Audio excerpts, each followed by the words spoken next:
Olá, turma. Nós vamos agora dar início ao último tema dessa unidade, que é o módulo 3, China, da instalação da República ao socialismo de mercado. Primeiro eu vou fazer uma contextualização, falar a respeito de alguns antecedentes para poder a gente chegar no assunto, tá? Vamos lá. No final do século XIX, o sistema imperial chinês começou a quebrar diante das tensões políticas provocadas por rebeliões sociais internas, ameaças de invasão estrangeira e divisão da classe dominante. O enfrentamento dos problemas que ameaçavam o sistema imperial necessitava de recursos econômicos muito altos. A dinastia Manchu ficou diante de dois dilemas. Primeiro, precisava criar um sistema eficiente de coleta de impostos. Para isso, teria que acabar com os privilégios da pequena nobreza, que representava a classe de proprietários fundiários vinculados à burocracia, que drenava boa parte dos recursos extraídos dos súditos em formas de impostos.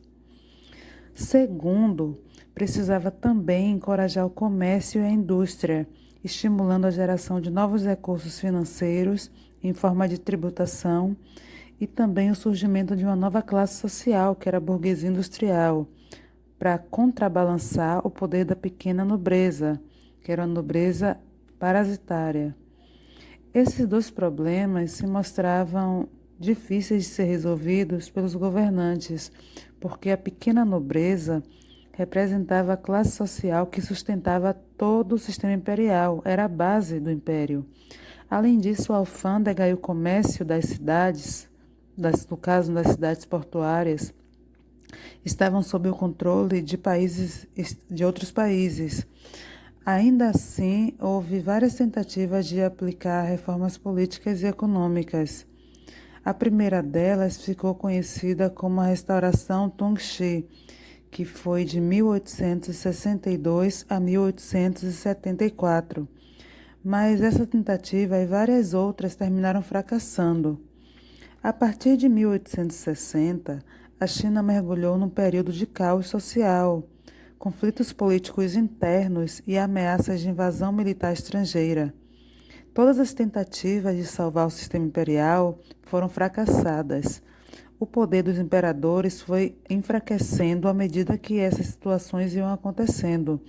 A pequena nobreza fundiária reagiu à crise do império, dissociando pouco a pouco seu modo de vida e seus interesses dos imperadores.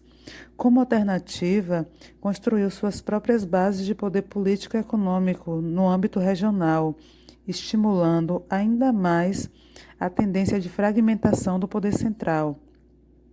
A cobrança e a transferência de impostos e tributos sobre a terra e sobre a circulação de mercadoria, bem como a influência sobre os camponeses, escaparam quase que por completo do controle do poder central. A exploração das massas camponesas pelos senhores rurais aumentou consideravelmente. Os camponeses perderam os direitos tradicionais que lhes eram garantidos.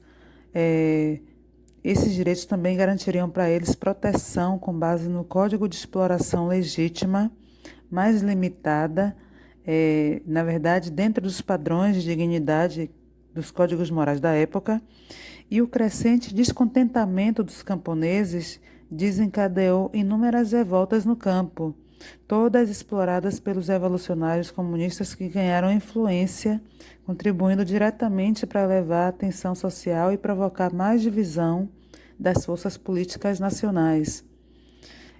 Os senhores rurais e os pequenos comerciantes reagiram à crise do sistema imperial se coligando entre si a partir de seus interesses regionais. Para garantir o poder em determinada região, as elites rurais formaram exércitos locais. No contexto de militarização crescente das elites rurais, o poder central desapareceu e, junto com ele, a capacidade de manter uma ordem social. Então, ocorreu a proclamação da República em 1911 Isso representou a formalização de uma situação político-institucional, na verdade, que já existia. Ou seja, essa proclamação só fez institucionalizar o declínio do poder imperial. Contudo, nessas 2 décadas seguintes, após a proclamação, as classes dominantes chinesas foram incapazes de se aliar para formar um governo de unidade nacional de verdade. Nesse contexto, a sociedade chinesa ficou profundamente dividida e entrou numa fase de desagregação ainda mais intensa, que perdurou até a Revolução Comunista, que foi em 1949.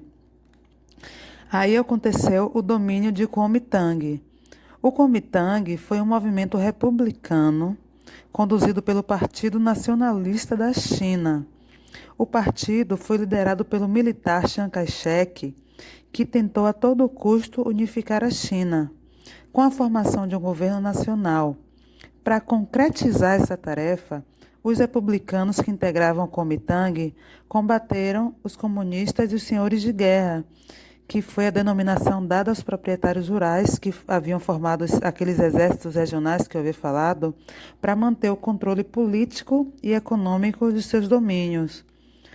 Contanto, com o exército poderoso, Chiang Kai-shek conseguiu estabelecer em 1927 controle sobre a maior parte do território da China e estabeleceu um poder central que ficou sob a liderança do Kuomintang.